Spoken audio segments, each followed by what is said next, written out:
Chères sœurs et chers frères en Christ, que l'Éternel vous bénisse abondamment pendant que vous suivez ce message au nom puissant et glorieux du Seigneur Jésus-Christ.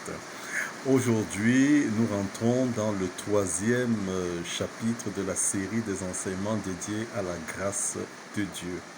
Dans le chapitre précédent, nous nous sommes intéressés aux raisons pour lesquelles nous avons besoin de la grâce de Dieu. Nous avons vu que la grâce de Dieu nous apporte le salut, elle nous enrichit, elle intercède pour nous. La grâce de Dieu nous établit dans la foi en Jésus. Aujourd'hui, nous rentrons dans le troisième chapitre de la série des enseignements dédiés à la grâce de Dieu. Et ce chapitre est intitulé « Quelques manifestations de la grâce de Dieu ». Quelques manifestations de la grâce de Dieu.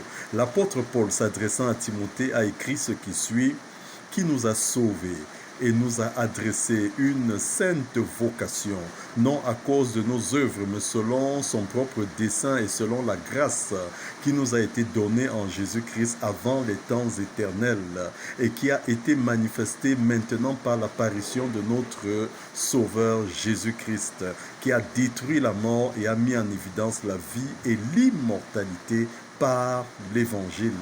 Ce passage est tiré de 2 Timothée 1, verset 9 au verset 10. Dans ce chapitre, après avoir regardé à quelques caractéristiques de la grâce divine, nous examinons l'ensemble des dons qui nous sont accordés selon la grâce de Dieu. Regardons d'abord à quelques caractéristiques de la grâce divine selon les Écritures. Premièrement, la grâce de Dieu, elle est éternelle. Dieu est le Dieu de toute grâce, selon 1 Pierre 5 au verset 10. Dieu savait, avant la fondation du monde, que ses créatures se rebelleraient contre lui et deviendraient des pécheurs. Les Écritures disent qu'il les a appelés non à cause de leurs œuvres, mais selon son dessein qui incluait la provision de la grâce donnée en Jésus-Christ avant les temps éternels. 2 Timothée 1 au verset 9.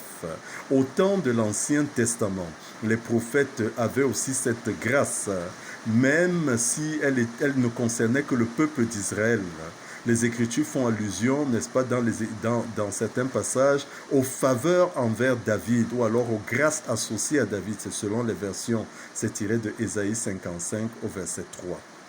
Deuxième caractéristique, la grâce de Dieu est universelle. Universelle, c'est-à-dire qu'elle concerne tout le monde. Les Écritures nous apprennent que la grâce est apparue avec Jésus-Christ pour apporter le salut à tous les hommes. L'apôtre Paul, s'adressant à Tite, a écrit ce qui suit, « Car la grâce de Dieu, source de salut pour tous les hommes, a été manifestée. » Tite 2 au verset 11, comme pour dire qu'elle concerne toute l'humanité. Rappelons-nous que lorsque Jésus est venu sur terre, il est venu pour tous les hommes. Ainsi, l'évangile de la grâce a une valeur universelle et elle est adressée aux Juifs premièrement, certes, mais aussi aux Grecs selon Romains 1 au verset 16. Troisième caractéristique de la grâce de Dieu est sans équivalent. Dans son adresse aux Corinthiens, l'apôtre Paul a écrit ce qui suit, « Car vous connaissez la grâce de notre Seigneur Jésus-Christ, qui pour vous s'est fait pauvre de riche qu'il était, afin que par sa pauvreté vous fussiez enrichis. » 2 Corinthiens 8 au verset 9. Pouvons-nous imaginer la richesse de gloire et d'amour dont jouissait Jésus dans le sein du Père, dans la maison éternelle du Père? Certainement des choses qu'aucun œil n'a vues, qu'aucune oreille n'a entendues et qui ne sont montées dans le cœur d'aucun homme. Jésus a quitté toutes ces richesses insondables pour descendre dans la pauvreté la plus extrême. Il a pris dans l'humiliation la place de ses créatures et est resté obéissant jusqu'à la mort de la croix. Peut-on imaginer une distance plus grande que celle qui existe entre la gloire de la maison du Père et la place de mépris et de rejet à la croix de Golgotha? Voilà pourquoi nous disons que cette grâce est sans équivalent. Quatrième caractéristique, la grâce de Dieu est parfaite. L'apôtre Jean a écrit ce qui suit à propos de la grâce. Et la parole a été faite chair, et elle a habité parmi nous pleine de grâce et de vérité, et nous avons contemplé sa gloire, une gloire comme la gloire du Fils unique venu du Père, Jean 1 au verset 14. Ainsi le Fils est venu non seulement avec ou dans la grâce et la vérité, mais plein de grâce et de vérité. La grâce apparaît comme étant le rayonnement de l'amour de Dieu envers les hommes perdus, et la vérité apparaît comme étant un caractère de la lumière de Dieu. La loi donnée par Moïse contenait elle aussi la vérité, puisqu'elle venait de Dieu, mais elle ne faisait que montrer aux hommes leur incapacité à satisfaire aux saintes exigences divines. Lorsque le Fils, c'est-à-dire Jésus, devint homme, la grâce de Dieu fut manifestée. Et non plus seulement sa vérité, la grâce et la vérité vinrent par Jésus-Christ, selon Jean 1 au verset 17. Nous voyons ici à la fois la perfection de la manifestation et l'indissolubilité des caractères divins essentiels que sont l'amour et la lumière. La grâce de Dieu est parfaite.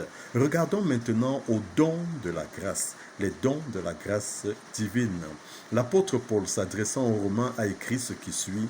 Puisque nous avons des dons différents selon la grâce qui nous a été accordée, que celui qui a le don de prophétie l'exerce selon l'analogie de la foi, que celui qui est appelé au ministère s'attache à son ministère, que celui qui enseigne s'attache à son enseignement et que celui qui exhorte à l'exhortation, que celui qui donne le fasse avec libéralité, que celui qui préside le fasse avec zèle, que celui qui pratique la miséricorde le fasse avec joie. Romains 12, versets 6 à 8. Ainsi, les dons accordés selon la grâce sont les suivants. Nous avons en premier la prophétie. Le don de prophétie se réfère à la capacité à annoncer les choses à venir, c'est-à-dire les choses qui arrivent.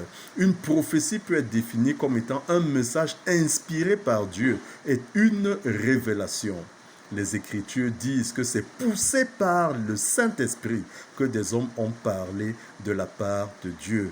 2 Pierre 1 au verset 21. Deuxième don, le ministère. L'exercice du ministère dans le royaume de Dieu répond à un appel du Seigneur. L'apôtre Paul, s'adressant aux Éphésiens, a écrit ce qui suit. Et il a donné les uns comme apôtres, les autres comme prophètes, les autres comme évangélistes, les autres comme pasteurs et docteurs pour le perfectionnement des saints en vue de l'œuvre du ministère et de l'édification du corps du Christ. Éphésiens 4, versets 11 à 12. Troisième don, l'enseignement. Dans le royaume de Dieu, ce thème se réfère à l'enseignement de la parole de Dieu, évidemment, enseignement de la parole de Dieu au peuple de Dieu, afin de l'amener à connaître la volonté de Dieu. Nous reviendrons dans un autre chapitre sur l'enseignement comme étant une œuvre de la grâce. Quatrième don, l'exhortation.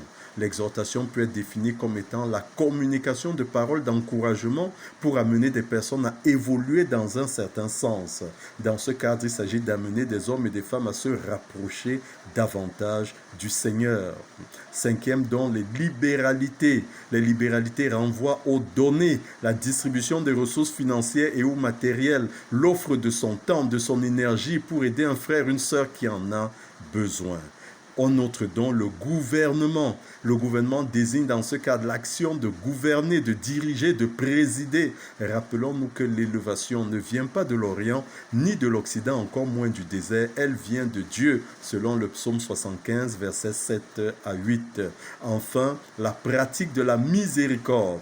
Rappelons-nous que nous sommes tous appelés à pratiquer la miséricorde. Jésus, s'adressant à ses disciples, a dit ce qui suit. « Si vous pardonnez aux hommes leurs offenses, votre Père céleste vous pardonnera aussi. Mais si vous ne pardonnez pas aux hommes, votre Père ne vous pardonnera pas non plus vos offenses. » Cela est tiré de Matthieu 6, versets 14 à 15.